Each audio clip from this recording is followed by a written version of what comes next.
장현재의 마감 브리핑입니다. FOMC 결과가 나오고 어제장에선 코스피가 상승 마감했습니다. 오늘의 키워드, 내 꿈은 너야 연준아입니다. 요즘에 미국 연방준비제도를 넷플릭스 더 글로리의 주인공 연진이에 빗대서 표현을 하더라고요. 미국의 금리 인상 기조가 마무리 국면에 들어갈 것이란 점이 투자자들의 불안을 해소했는데요. 그래서 투자자들의 꿈은 연준의 금리 인상이 곧 끝날 것이란 기대다라는 점에서 이 키워드를 꼽았습니다. 어제 코스피는 0.31% 올라 2,424.48포인트로 마감을 했고요. 코스닥은 0.15% 소폭 하락해서 812.19포인트에 장을 마쳤습니다. 코스피 장 초반에 하락세가 짙다가 변동성을 키우더니 장 막판에 상승을 했는데요. 달러 가치가 하락하면서 외국인이 순매수로 전환을 했고 이에 따라서 지수 상승을 견인하는 모습이었습니다. 환율 먼저 보겠습니다. 어제 환율이요 무려 29원 40전이나 떨어졌습니다. 환율은 다시 1278원 30전으로 돌아갔는데요. 시장 예상치를 부합하는 수준의 금리 인상과 금리 인상 막바지 기대감이 달러 가치는 떨어뜨리고 원화 가치는 올렸습니다. 그래프를 보시면 지난 2월 2일에 1216원 40전 연 저점을 기점으로 환율이 쭉 오르면서 1324원 선까지 터치했다가 환율이 변동성을 키우다가 이제 1278원 30전 올해 1월 초의 수준까지 돌아간 모습입니다. 이렇게 원화 가치가 오르자 외국인 투자자들은 이날 순매수로 전환을 했습니다. 유가증권 시장에서 외국인이 반도체와 2차 전지주를 중심으로 2,145억 원 순매수를 했고요. 기관도 2,149억 원 매수하면서 시장 상승을 이끌었습니다. 반면에 개인은 4,123억 원 매도 우위를 나타냈습니다. 코스닥 시장에서도 장중에 외국인과 기관이 매수세로 돌아섰는데요. 외국인이 1,074억 원, 기관이 615억 원 동반 매수 우위 나타냈고 개인은 코스닥 시장에서도 1,600억 원 매도 우위를 보였습니다. 시가총액 상위 종목 마감 상황 보겠습니다. 어제 코스피 시총 상위 10개 종목 중에 삼성 바이오로직스와 네이버, 기아를 제외하고 7개 종목이 상승 마감했습니다. 삼성전자는 2% 가까이 올랐는데요. 종가 62,300원이었고요. LG에너지솔루션이 0.35% 올라 57만 5천 원, SK하이닉스가 1.84% 올라 마감가 88,500원, 그리고 삼성 SDI도 1.91% 상승하며 종가 74만 6천 원이었습니다. 코스닥 시총 상위 종목에서는 2차 전지 업종을 제외하고 나머지 종목들이 하락세가 짙었습니다. 이날 에코프로가 장중에 9% 넘게 급등하며 증권사 목표가 대비 3배 수준인 49만 5,500원까지 올랐다가 상승폭을 모두 반납하고 0.44% 소폭 상승 마감을 했는데요.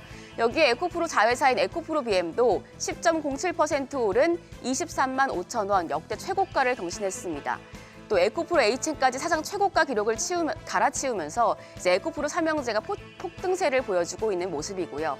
여기에 더해서 LNF가 4.38% 상승하면서 종가 25만 원, 2차 전지주가 강세를 이어간 가운데 셀트리온 헬스케어가 2.28% 하락하며 64,400원, HLB가 2.95% 빠지며 종가 36,200원이었습니다.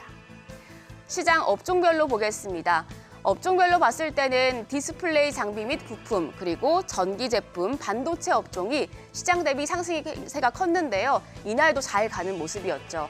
우선 OLED 관련주, 삼성 디스플레이와 LG 디스플레이의 OLED 투자 계획 소식에 상승을 했고 전기 제품 업종에서는 2차 전지 관련주가 윤석열 대통령의 방미 기대감에 더해 스텔란티스와 삼성 SDI가 미국 인디애나주 코코모시에 배터리 공장 건설에 착수했다는 소식이 호재로 작용을 했습니다.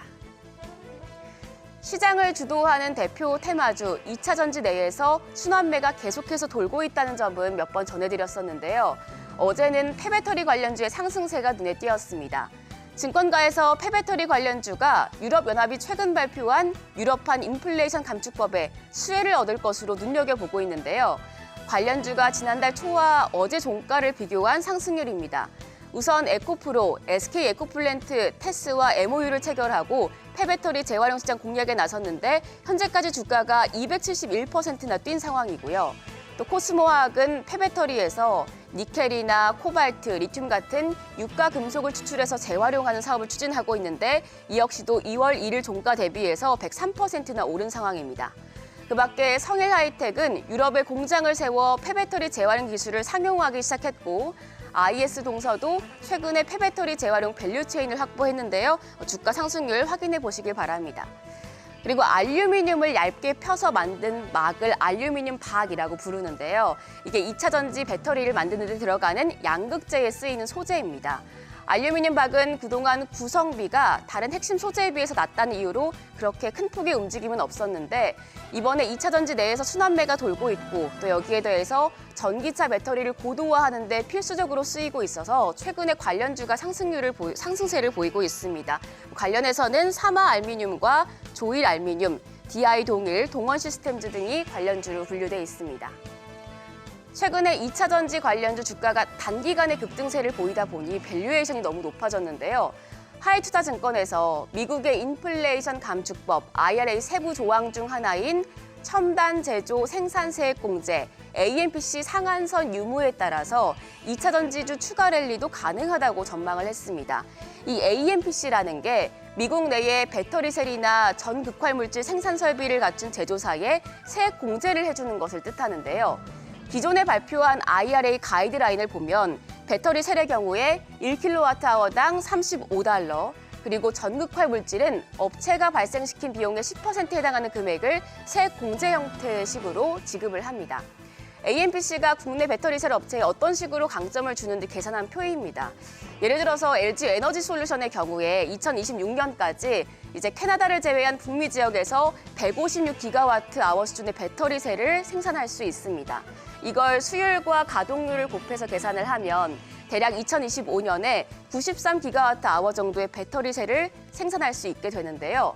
배터리 셀 1kWh당 만약에 상한선이 없이 35달러씩 세액 공제를 해준다면 2025년 기준 지배주주 순이익에 반영될 수 있는 AMPC가 약 1조 6천억 원 정도에 달합니다.